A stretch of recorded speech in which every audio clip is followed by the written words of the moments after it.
Franck pour Radioactivité, je suis accompagné de Francine, bonjour. Bonjour Franck. Nous sommes à la médiathèque communautaire Yvan Tondeur à Pont-à-Mousson et nous avons le plaisir d'être avec Laurence Boucher, bonjour. Bonjour. Et dans le cadre de la semaine de la philosophie, pouvez-vous justement présenter ce rendez-vous, la philomobile, ce concept ? Alors le concept de philomobile, c'est l'idée de montrer que la philosophie s'adresse à tout le monde, que parfois elle n'a pas toujours bonne réputation. Parfois la philosophie, on pense que ça va être des discours compliqués auxquels on comprend pas grand-chose, qui nous parlent pas tellement dans notre vie.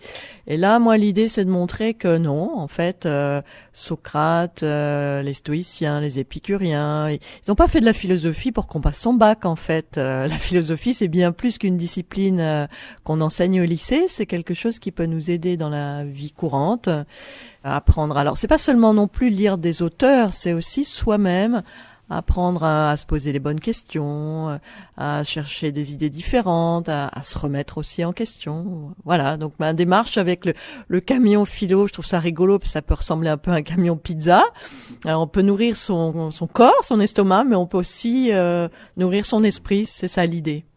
Oui. Pardon, je pensais plutôt moi bibliobus en fait, plutôt que camion pizza. Mais c'est vrai, l'idée de nourriture, elle est extraordinaire. Comment êtes-vous arrivé là ? Vous étiez ancienne prof de philosophie notamment ? Voilà, j'étais professeure de philosophie pendant 25 ans dans un lycée en Franche-Comté. Et puis, au bout de 25 ans, j'avais un petit peu fait le tour de la question. C'était intéressant, mais j'avais envie de montrer, voilà, que la philosophie, elle s'adresse à tous et pas seulement à des élèves de terminale. C'est pour ça qu'un beau jour, je me suis dit, tiens, je vais changer de démarche.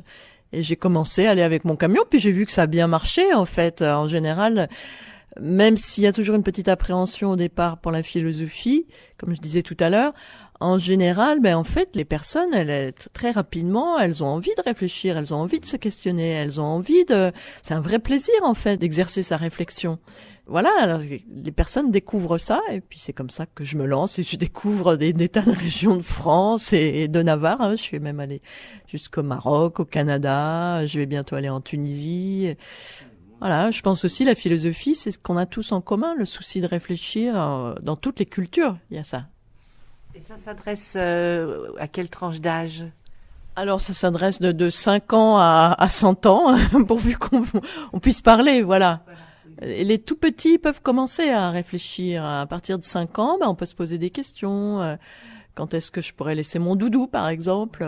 Voilà, un tout petit, il peut commencer à rentrer en dialogue avec les autres.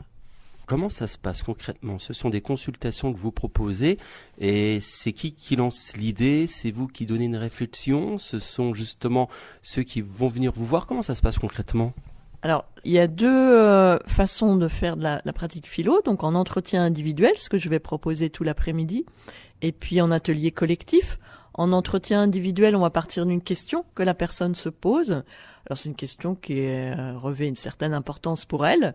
Et à partir de cette question, moi, à mon tour, je vais la questionner pour que la personne prenne un petit peu de distance avec elle-même et réfléchisse à sa façon de penser, en fait. On a tous une façon de penser plus ou moins consciente, qui présente beaucoup d'intérêt, mais qui peut avoir ses limites aussi. Alors, on va aussi aller voir les limites de nos représentations pour les questionner, puisque c'est Alain qui disait ça, j'essaie de le mettre en pratique. Penser, c'est aussi penser contre soi-même. Parce que sinon, on est en boucle, on répète toujours la même chose, et ça, c'est pas de la pensée, ça, c'est du dogme, ou voire même du fanatisme dans certains cas. Et ça, c'est pas de la pensée. La pensée, c'est se remettre en question aussi. Oui, c'est jeter un regard différent sur les choses, ne plus avoir le même œil sur tout ce qui nous entoure. Voilà. Ouais. Ça fait depuis combien de temps que vous faites ce concept philomobile ? Et justement, pendant peut-être ces années, il y a déjà eu des choses insolites. Comment ça se passe concrètement ? Alors, ça va faire 5 ans, depuis 2017, que j'ai lancé ce concept.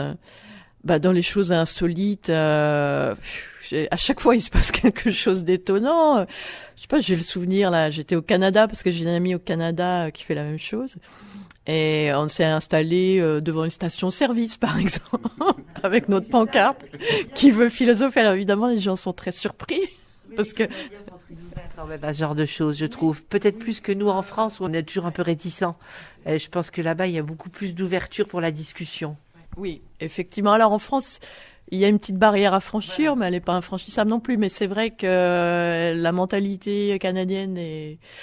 Voilà, ils sont plus ouverts à des choses qui peuvent paraître un peu surprenantes. Si on est français, quand on arrive au Canada, on est reçu à bras ouverts. Ils adorent la France et les Français, c'est vrai. Vous avez fait un ouvrage, on peut l'annoncer auprès de nos auditeurs, mais il me semble que plus qu'un. Hein. J'ai écrit un ouvrage qui a été édité en 2015 chez Hachette, qui s'appelle Philosopher pour se retrouver. Alors je ne sais pas si on le trouve encore beaucoup, ce livre-là. Sinon, il y a des ouvrages qui sont téléchargeables depuis mon site. Et puis il y a un autre ouvrage auquel j'ai participé l'an dernier qui s'appelle Philosophie, une manière de vivre. Voilà. Et... Sur votre site internet, on peut le donner auprès de nos auditeurs ? Alors, sur mon site internet, on peut télécharger un livre qui s'appelle En route pour philosopher. C'est le récit du voyage que j'avais fait au Maroc. Alors là, évidemment, vous êtes à Pont-à-Mousson, donc vous continuez le tour du monde par la suite, alors ? Oui, alors je vais continuer. Alors, je circule quand même beaucoup en Franche-Comté, puisque autour de Besançon. Et donc, voilà, j'ai des périples prévus dans cette région-là. Mais en Tunisie, je vais animer un stage au mois de février. Ah, la Franche-Comté, belle région. On peut philosopher et bien manger. C'est ça qui est extraordinaire. Oui. Merci beaucoup, Laurence Boucher, par rapport à la philo mobile en partenariat avec la médiathèque Yvon Tondon de Pont-à-Mousson et la communauté de communes du bassin de Pont-à-Mousson. Merci beaucoup. Merci à vous pour votre accueil.